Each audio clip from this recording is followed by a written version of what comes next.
In the decades after the Civil War, Tennessee was a state slowly stitching itself back together. Freight trains rumbled across the Upper Cumberland, carrying lumber, coal, and the renewed movement of a people determined to rebuild what had been lost.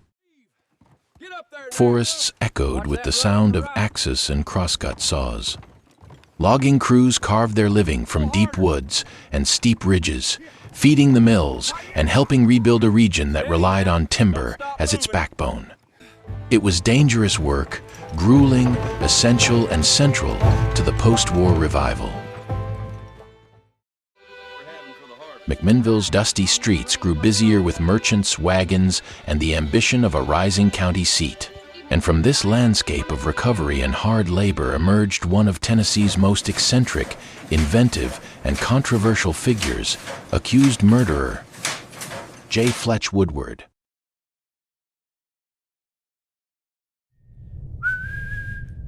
Fletcher Woodward, physician, printer, engraver, inventor, photographer, and writer, stood at the crossroads of creativity and controversy.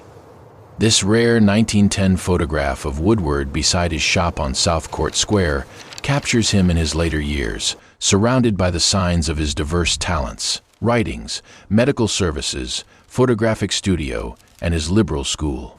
The son of Methodist minister Isaac Woodward, Fletch forged a far more turbulent path than his father ever imagined. On November 15, 1873, Marshal Enoch Cooksey was murdered outside a bawdy house in Depot Bottom, McMinnville's notorious red light district. The crime shocked the community. Almost immediately, suspicion turned toward J Fletch Woodward, despite a lack of evidence. Woodward later asserted that he was framed, and he accused Colonel Savage of orchestrating or heavily influencing the prosecution itself. Savage, a Civil War colonel, former U.S. congressman, and one of the region's most powerful figures, cast a long shadow over the case. Woodward was arrested, charged with first-degree murder, and sentenced to hang. He spent 3 years in prison, even escaping the Nashville jail before being recaptured. Eventually, the Tennessee Supreme Court overturned the conviction, and with a change of venue to Sparta, Woodward was formally acquitted. But the accusation would follow him for the rest of his life. Long before the camera became common, Woodward was pushing the boundaries of early photography. He secured multiple patents, including Woodward's photographic trunk, a portable darkroom for fieldwork; Woodward's photo tent gallery, a mobile studio he set up across Middle Tennessee; Woodward's stereoscopic photo book, an innovative bound system for developing and viewing 3D stereographs.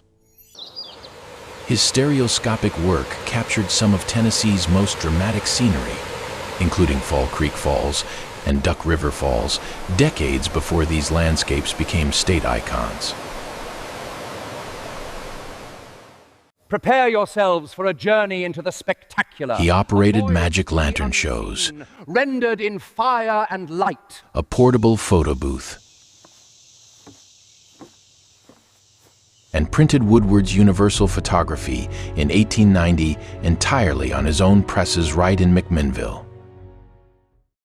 A restless thinker, Woodward authored over a dozen books tackling theology, politics, philosophy, satire, and personal narrative. Some works blended themes unpredictably, such as Uncle Sam's Bible or the Universal Diagnosis. His 1902 publication, The County Jail, advertised in front of his shop in the 1910 photograph, criticized local institutions with a sharp, uncompromising voice. Though based in McMinnville, Woodward rarely stayed in one place. His photographic circuit carried him throughout Warren County, Jackson County, Cannon County, Van Buren County, and Putnam County. Equipped with his tent gallery, photographic trunk, chemicals, and plates, he documented the people and landscapes of the Upper Cumberland. His images remain some of the earliest and most valuable surviving views of rural Tennessee. Among his most striking works is this stereograph of the 1878 hanging of the Brassell Brothers in Cookeville, Tennessee. This haunting image stands as one of the most significant pieces of early documentary photography in the state. The men shown here were Joseph Louis Brassell and George Andrew Teague Brassell, executed in Cookeville in 1878 for the murders of Russell M. Allison and John James Allison. The image is unmistakable, permanent, and unsettling. But this photograph almost never existed. Had Fletch Woodward not escaped the Nashville jail years earlier, had he been executed for a crime never proven, this moment would have gone unrecorded. No stereograph, no witness through a lens, no image to outlive the event itself. Because Woodward lived, the camera remained. And because the camera remained, history was preserved sometimes uncomfortably, sometimes forever. In 1910, Fletch Woodward stood outside his shop on South Court Square, surrounded by signs advertising his books, his school, his photography, and his ideas. That building is gone. Today, a new structure stands on the same ground. The site now occupied by the McMinnville Chamber of Commerce. The walls have changed. The purpose has changed. But the location remains fixed to his story. Downhill from the square lies Depot Street, in the area known as Depot Bottom. It was here, outside a bawdy house, that Marshal Enoch Cooksey was killed on the night of November 15, 1873. No photograph captured the act.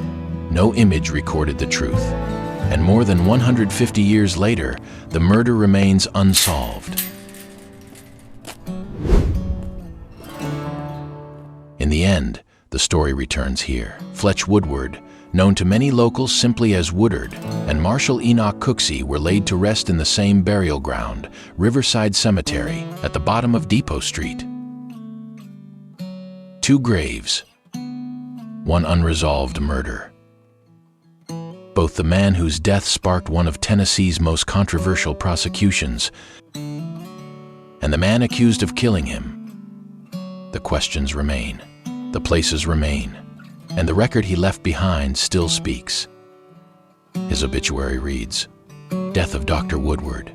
Dr. J Fletch Woodward died at his home in this place last Tuesday morning and was buried Wednesday evening in Riverside Cemetery. Dr. Woodward was born in Warren County in the year 1838 and has been a citizen of the town ever since, being a son of Isaac Woodward, a prominent Methodist minister of his day. He was 75 years of age and leaves a wife and 3 grown sons.